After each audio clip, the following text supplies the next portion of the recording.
Porque no hay ideas sin consecuencias ni verdades absolutas. Para conocer es necesario preguntar, preguntarnos y preguntar. Por eso me da mucho gusto que esté con nosotros Laura Restrepo, una gran escritora que después de leer sus libros siempre nos deja con muchas preguntas. Y una de las primeras que yo me he hecho cuando empecé a leer a Laura Restrepo es: ¿cuándo empezó el proceso de escritura tuyo? ¿Por qué decidiste ponerte a escribir, Laura? Javier, fíjate que yo creo que fue empeño primero de mi madre y después de mi padre, porque mi madre, que fue educada en Alemania, tenía una letra preciosa y ella me enseñó a escribir a los 4 años. Y yo creo que de chiquita era como el deseo de escribir así tan bonito como ella, de hacer una letra parecida a la que tenía ella. Y luego mi padre fue autodidacta. Él hizo escuela hasta los 13 años y después se fue a trabajar. Pero fue un lector apasionado, seguramente por lo mismo que le había faltado esa educación en su niñez y su juventud. Después se dedicó a leer, a estudiar, a escribir, y era un tipo realmente muy culto. Y tenía como la ilusión de que yo fuera escritora, se le metió en la cabeza.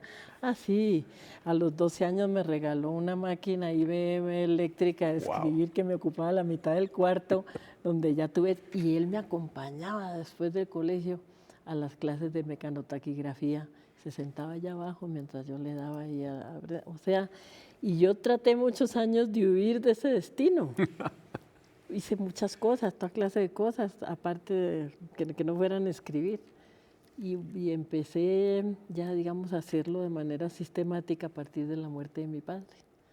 Como una manera de reencuentro con él. Empecé releyendo todos sus autores favoritos y con el deseo de pronto de escribir algo que a él le hubiera gustado. ¿Pero hay algunos libros de tu infancia que se te hayan quedado de manera casi indeleble?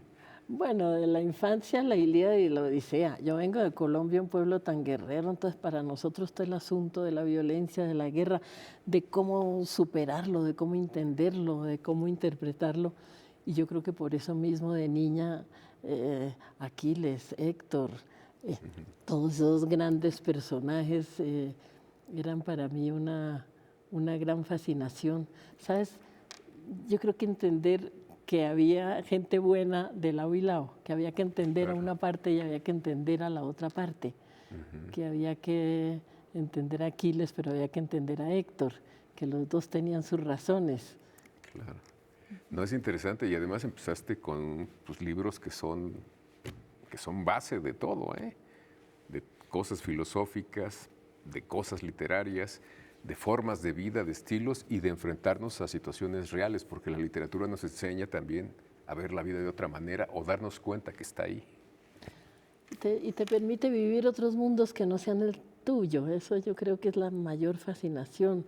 Una buena novela, un buen ensayo, una poesía te traslada a otro mundo, te permite ver a través de los ojos de otra gente, y esa es una ampliación de tu propio universo maravillosa. Tú hablabas ahora que empezábamos de preguntar. Yo creo que una de las bases que yo he utilizado para producir mis libros es andar por ahí preguntándole a la gente. Bueno, eres periodista también. Ese es oficio de periodismo y es parte de lo que yo no puedo desprenderme de mi época de periodista. Entender los motivos por los cuales la gente hace las cosas, eso es un gran reto. Siempre hay un motivo detrás del motivo, hay un motivo aparente y hay otro escondido. Y solo metiéndote en la cocina, en el dormitorio, en los hospitales, en los campos de batalla, logras como escudriñar por qué la gente hace lo que hace, por qué la fidelidad a viejos dolores, cuál es su concepto de la felicidad, qué aman, qué odian. Preguntar. Sí, preguntarnos y preguntar. ¿Tú tienes en tu mesita de noche un libro siempre? ¿Qué tienes ahora? Básicamente de poesía. ¿De poesía? Siempre mantengo lo de Juan de la Cruz, el cántico espiritual, lo mantengo ahí. Me parece que es bueno, el Toma el Cantar de los Cantares, que para mí que no soy religiosa, No, es un gran poema. pero claro. es el gran canto cósmico y erótico que tiene la Ponme Biblia. como una marca sobre tu brazo, como un sello sobre tu corazón, Así es. porque fuerte como la muerte es el amor. Oh, Es mira. increíble realmente. Mira, así es. Y Juan de la Cruz lo retoma de una manera bellísima. Entonces, sí, yo te confieso que yo leo más ensayo y poesía que ¿Qué novela. novelas? Sí, porque es el material que utilizo también para mis novelas. Claro, pero ¿qué te llama de la poesía? La sonoridad, las imágenes. Bueno, la fascinación por algo que sé que no podría ser. Una admiración enorme por los poetas, cómo pueden condensar la esencia de lo humano en pocas líneas y de una manera tan que te llega no solo a la inteligencia, sino al corazón. Tengo una enorme admiración por los poetas. Entonces, ¿te gustan los libros que llegan más a las emociones que a la inteligencia? No, porque también me encantan El los ensayo, ensayos, es soy muy cierto. lectora de ensayos. Y creo que en las últimas décadas se ha ido practicando mucho la bella escritura en términos de ensayo, que hace que los ensayos sean un verdadero placer. Y la novela tiene la ventaja de que te cuenta historias individuales de seres humanos de carne y hueso. El ensayo tiene las virtudes de que te cuenta el panorama amplio y general de la raza humana y su gran aventura. ¿Qué ensayo fuerte que te haya agarrado en los últimos años dijiste, este sí es un gran texto al que puedo volver? Bueno, mira, ahora con esta tragedia del genocidio de Gaza es muy interesante la cantidad de teóricos que están hablando por las redes alternativas. Hay que señalar a grandes personajes y yo creo que están orientando no solamente el pensamiento sobre ese hecho específico histórico, que es lo que está sucediendo en Gaza, sino sobre la perspectiva de lo que puede parecer Chomsky. Estaba pensando en Chomsky, por cierto. Sí, Varoufakis. Hay grandes pensadores que se están poniendo a través de las redes en una labor casi de agitación, pero intelectual, a favor de la comprensión de lo que está pasando en el mundo. Y en materia de poemas, de poesía. De poesía, uy, a ver. Bueno, ya nos dijiste que San Juan de la Cruz San es Juan de la Cruz es como el de cabecera, pero luego hay fascinaciones. Fíjate que a mí me parece que, a pesar de que vamos a hablar de novela y de cuento, es pura poesía. Para mí lo de Rulfo no pertenece ni a la novela, ni al ensayo, ni a la poesía. Yo digo que Rulfo pertenece al género de los textos sagrados. Wow. Es ¿Cuándo verdad. lo leíste? Uy, en la universidad yo estudié, mira, cuando yo hacía mis cursos de literatura en la universidad, bueno, lo de Rulfo ya estaba, pero me tocó todo ese esplendor del boom donde un día salía una cosa de García Márquez, al otro día salía Carlos Fuentes, Cortázar, era de verdad como una especie de revelación, Así no es. solo en términos de literatura, sino quiénes somos, cómo hablamos, cómo vemos el mundo. Y ahí entraba Rulfo con una fuerza poderosa. Pero Yo te dices que- diría, ajá. en materia de textos sagrados, o sea, por encima de la novela, yo te mencionaría 4. A ver cuáles ver. dices tú de esa No, qué interesante. hipercategoría. Yo diría el Pedro Páramo, de Rulfo. Los 100 años de soledad, de García Márquez, me parece un libro prodigioso. Uno que se lee últimamente muchísimo menos y que sería muy bello rescatar, lo que es Los ríos profundos, del peruano José María Arguedas, Cierto. las cosas más bellas que se han escrito. Y del Brasil, El gran sertón Veredas, de Guimarães Rosa. Ah, claro. Bellísimo, ¿no? Ves un mundo, Sí, otro son- mundo. Sí, son Biblias, son nuestras Biblias. Es cierto, es cierto. Visto así, tienes toda la razón. ¿Tú te has sentido en algún momento culpable por no haber leído a algún autor Ay, todos. todo el tiempo? Sí, mira que a estas alturas de la vida, sí, que, bueno, ya se hace uno viejo y que venga la muerte cuando venga, yo ojalá aceptarla con dignidad y con valor. Pero me da un pesar no haber podido leer más, bueno, todavía me queda ahí, esperemos pues, toquemos madera, que me queda todavía un tiempo, pero sí, todos los libros que no has leído me produce sobre todo los clásicos, ¿sabes? ¿Qué clásicos no has leído? Porque has Yo no leído sé, muchísimo. pues ahí picoteado, pero por ejemplo meterse en Montaigne, meterse en serio, o los filósofos griegos, que estudié filosofía, pero me encantaría, un tipo como Hegel, por ejemplo, empezar a leerlo de principio a fin, eso me encantaría, ojalá quede tiempo. Seguramente sí. ¿Y hay autores que te incomoden? A muchos amigos les incomoda, por ejemplo, Celine. A otros les entusiasma. No, mira que Hemingway decía una cosa muy interesante, decía que uno aprende más de los autores malos que de los buenos, porque los buenos tienen una magia tal que te envuelven en su prodigio y te impide mirar bien qué es lo que están haciendo, mientras que los autores malos ponen en evidencia toda su manufactura, su fábrica, y ahí aprendes un montón de qué es lo que están haciendo mal y de lo que hay que evitar. Eso era consejo de Hemingway. Hemingway. ¿Y tú cuando escribes, lees Uy, sí, mucho. no solo del tema o del tema? Es que el tema se te ramifica por todos lados.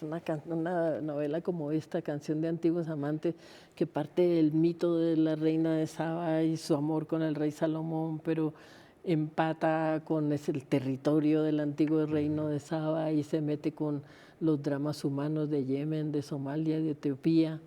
eh, con todos los autores que han escrito sobre la reina de Saba, que aquí aparecen como personajes también, Rimbaud, Gerard de Nerval, hasta Tomás de Aquino. Entonces, le he hecho por eso me demoro tanto haciendo cada libro, porque leo, procuro leer mucho. Yo creo, Javier, que uno como escritor tiene derecho a tener maestros. Eso no quiere decir plagiar. Eso ¿Cuáles quiere son tus decir maestros? poder aprender de los demás y entender que la cultura es un bien que no tiene propiedad privada y que todo lo que se ha dicho está ahí y está ahí para ti y lo que tú escribas humildemente está ahí para lo que quien venga quiera tomarlo y lo pueda tomar. Bueno, ya nos dijiste tus libros sagrados son tus maestros, pero tendrás otros. Más maestros. Bueno, mira, últimamente me llama mucho la atención toda la corriente ensayística de Italia, a partir de Umberto Eco, una serie de personajes como Pietro Cittati, Ceronetti. Es de verdad asombroso cómo Italia se ha, a través de filosofía de la cultura, Agamben, están produciendo una onda, como una especie de fenómeno muy colectivo de pensamiento muy llamativo. Ando ahí muy enganchada en esa filosofía o filosofía de la cultura italiana. ¿Y algún libro que hayas dicho, ay, ¿por qué leí esto? Me avergüenzo de haberlo leído. Bueno, digamos que es de avergonzarse, pero no me avergüenzo, pero ando muy tras la pista de Corín Tellado.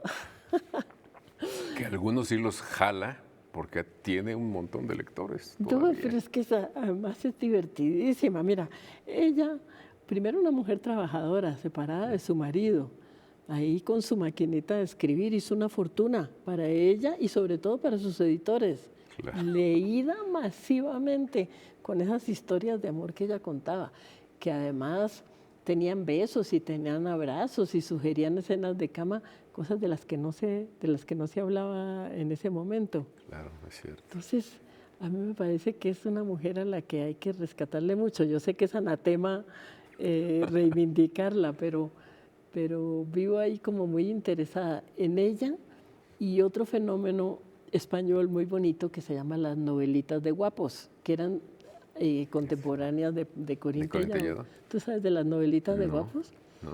Bueno, esos son como novelas de vaqueros y de héroes que se escribieron en España durante la Guerra Civil y las escribían los presos políticos republicanos como una manera de mantener a sus familias. Entonces escribían estas novelas de vaqueros que se volvieron enormemente populares y se llaman las novelitas de guapos. Eso era simultáneo con las novelas rosas de Corín Tellado. No, qué interesante, ¿eh? Interesante. Porque le dieron la vuelta y pues sacaron a sus familias así. Son formas de cultura que no serán reconocidas dentro de la gran cultura, porque tienen un enorme valor.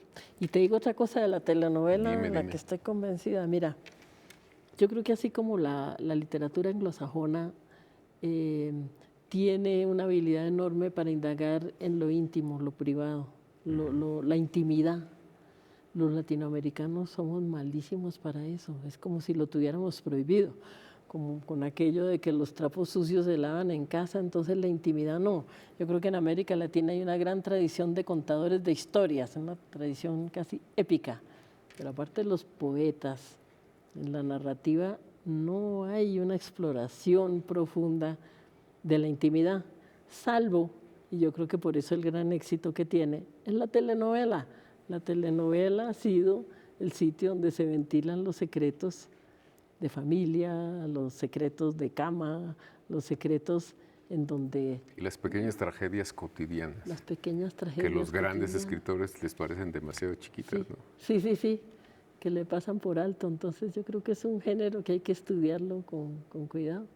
Hace poquito me pasó en Sevilla, que estando en Sevilla, España, estando en un bar con amigos que la gente que estaba en el bar empezó a mirarme. Me miraba así. Y yo, me estoy volviendo famosa aquí en, aquí en Sevilla. Hasta que se me acerca una de las personas y me dice, es que tú hablas idéntico a Betty la Fea.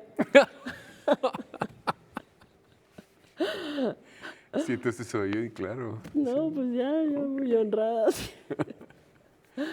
¿Y has pensado en incursionar, digamos, en ese otro mundo que tiene que ver con el cine y las telenovelas? Pues ahora están, ahí andan, a partir del COVID, las productoras de series se pusieron muy detrás de libros, Ujú.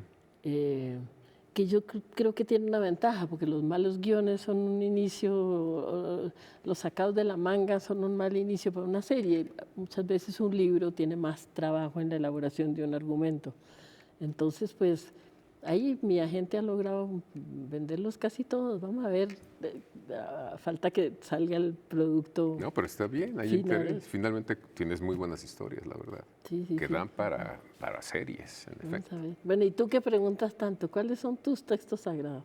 Bueno, tengo sagrados, por ejemplo, el libro este de Dostoyevsky, Memorias del subsuelo, que fue pues, un libro que realmente me sacudió porque yo había leído cosas del psicoanálisis, pero cuando leí ese libro y vi la época en que lo escribió, pues es como un precursor. Es el hombre del subsuelo que tiene que ver con el subconsciente. ¿No puedes creer que no lo he leído? Es un gran Salgo libro de y aquí a leerlo. es un librito muy delgado. Y mi primer libro, bueno, fueron las aventuras de muy chico que me leía mi madre, que eran las historias de la Biblia, Daniel en el foso de los leones, David y Goliat, o sea, todas esas historias que eran como movidas a mí me despertaban la imaginación mucho. Y luego pues las aderezó leyéndome y ya después yo, ahora sí que aprendí a leer porque quería saber qué seguía. Pues La Isla del Tesoro, Robinson Crusoe, libros de Tom aventuras. Sawyer. Tom Sawyer, sí. Entonces así fui armando ese mundo que tiene que ver con los libros. Había una genial que era de cómics, pero que a mí me gustaba mucho de niña, tal vez por ser niña, que era La Pequeña Lulú. Ah, La Pequeña Lulú. Pequeña Lulú era fantástica. Bueno, yo leí esas historietas en un periódico, en el Excelsior Viejo, que las tenía. Mi padre compraba todos los domingos el Excelsior y el Universal, y yo sacaba esa sección y él se ponía a leer eso y yo me ponía a ver los monitos. ¿Sabes? Como una tendencia ahora bien interesante retomar a las figuras clásicas y mitológicas y hacer novelas sobre ellas. Yo creo que Penélope, Aquiles, están como renaciendo. Ulises, he visto varios libros sobre Ulises, como volver a unas fuentes míticas para encontrar Es que los grandes nuevamente mitos es lo que ya está probado que llama la atención y resume muchas cosas humanas, ¿no? son una condensación de cierta esencia humana y por eso perduran. Y yo creo que en La estas Reina épocas... Blanca, ¿Perdón? la Reina Blanca, Así es, así es. Bueno, todo lo concentra. la de Saba Sí, exactamente. también. En esta época de desconcierto, el volver a los grandes mitos y volver a buscar una cosa que se planteaba José Saramago, que ha sido gran, para mí grande en todo sentido, además porque tuve la posibilidad de ser amiga de él y de conocerlo bien. Y una cosa que decía siempre era, la literatura es la indagación de lo humano, entender quiénes somos y para qué estamos sobre la tierra, a qué vinimos.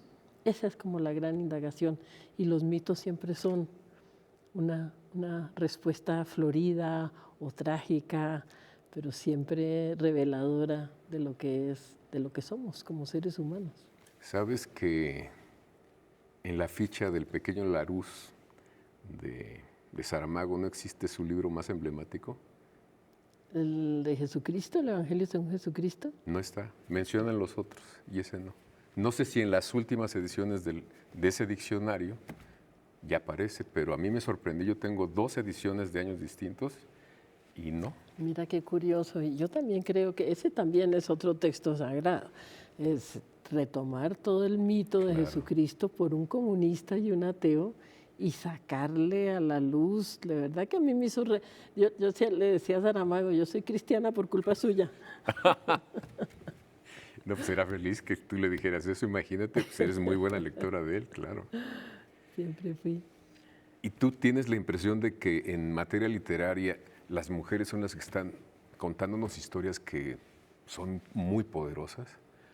Yo tengo esa impresión, ¿eh? Sí, sin duda, Javier. Yo creo que sí. Fíjate que en tantos siglos en donde nuestra propia vida, nuestra manera de ser, nuestra inteligencia quedaba subordinada o en cualquier caso pasada por el filtro de autores masculinos que produjeron grandísima literatura también a partir de mujeres. Ana Karenina, Madame Bovary, sin duda hicieron grandes personajes femeninos, pero de todas maneras era basado por el matiz de la visión masculina. Entonces, ha sido como una gran alegría, yo creo, de los últimos 20 o 30 años, las mujeres saliendo adelante con sus propias historias. Eso en un principio, ¿cierto? Develando su propia intimidad, sus propios motivos. Pero ahora, además, ya yo creo que pasada esa época de reconocimiento de quiénes somos como mujeres y de reivindicación de nuestros derechos, las mujeres mirando el mundo que las rodea, estudiando a los demás. A mí el narrador de este libro es un hombre. Tú me preguntarás por qué un libro que es básicamente sobre mujeres, la cuenta está narrado por un hombre. También el interés por comprenderlos a ustedes, remirarlos, volverlos a ver, como escudriñar. Como es un libro, pues es una historia de amor y tiene que ver con sexo y tal. Y la pasé muy divertida preguntándole a mis familiares y a mis amigos, a ver, pero ¿qué es lo que mueve su sexualidad? ¿Qué es lo que le gusta? ¿Qué es lo que le da miedo? ¿Qué es lo que no le gusta? Fue una indagación muy, muy interesante. Y por eso nos revelan otras cosas que no se habían visto, digamos, en la narrativa o no se han visto normalmente en la escritura de los hombres, ¿no? Así es, hay todo un universo que sale a la luz. Y sabes que a mí me preguntan que si como mujer yo he tenido problemas como escritora. Yo digo al contrario, si el 80% de las mujeres son lectoras. Es un enorme beneficio para nosotras. Y la fascinación de mujeres, leyendo mujeres. Yo no estoy a favor de que se haga como una categoría aparte de literatura femenina y literatura trans o literatura masculina. Todo es literatura humana y todas son las gamas de esa misma gran expresión general. Pero eso no quiere decir que los negros tengan una literatura. Esos son otros que han tenido su historia o negada o borrada. Y nos cuentan otras historias que no habíamos visto, ¿no? Así es. A mí me sorprendió descubrir en un ensayo hace mucho tiempo, hablando de los negros, por qué bailaban así, y es porque tenían que estar arrastrando en el tobillo una bola de hierro, ¿no? Porque hay pasos que son como muy circulares y como que arrastran una pierna. Y cuando no me digas. vi eso dije, wow. Esa es una revelación. Pues yo no la conocía y me sorprendió mucho. Y luego hablando con otra, pues con una cantante que le interesa mucho el tema de la negritud, me hizo ver que cosas que tenemos tan asimiladas como nuestras en México, como un plato de comida que se llama pancita, que lo usan mucho cuando te pones a beber mucho, al otro día estás hecho un desastre. Entonces es un caldo picoso con vísceras. Y ella dice que eso es una herencia de los pueblos afro que se establecieron en México. Y lo vemos tan nuestro que cuando yo se lo comento a cualquier mexicano, dicen, no, eso es de no. Pues sí, ellos son nosotros también. Y va saliendo todo ese sustrato. Mira que todo. este año se cumple los 100 años, no sé, del nacimiento. Yo soy malísima para las fechas, pero es un aniversario de José Eustacio Rivera, el autor de La Vorágine. De La Vorágine, claro. Fue el primer gran libro de la selva que se escribió, yo creo, en América Latina. Un libro fantástico. Total, sí, es fantástico, en efecto. Con esa frase maravillosa de apertura que tiene: jugué mi corazón al azar y me lo ganó la violencia. Tengo que volver a leerlo. Yo lo leí, La Vorágine, pero libro, no. ¿sabes? Es un gran libro, Claro. sobre toda la colonización en las épocas de las caucheras en el Amazonas, ahora que el Amazonas figura pues como salvación del mundo. Pero ha sido muy interesante cómo entonces empiezan a surgir montones de relatos, novelas, cuentos de las propias comunidades indígenas del Amazonas, contando una historia absolutamente desconocida. Pues ya nos dejaste una tarea. Laura, ¿algo más que quieras agregar sobre la importancia de leer?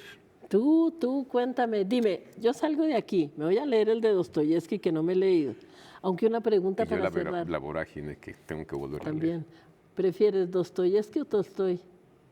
Dostoyevsky. Yo me quedo con Tolstoy. Está muy bien. Es diferente. Es otra cosa. Lo admiro mucho también, pero el mundo oscuro, terrible, a veces tan desmembrado de Dostoyevsky me sigue jalando demasiado. Los hermanos Karamazov, Sí, sí. Crimen y Castigo. O sea, bueno, es un autor que a mí me jaló mucho. Que por eso me quedo con Tolstoy. Pues muchísimas gracias, A Laura ti. Restrepo. A ti, Javier, encantada. Muchas gracias nuevamente. Y a ustedes gracias también por habernos acompañado aquí en Debate 22 y yo los espero la próxima semana.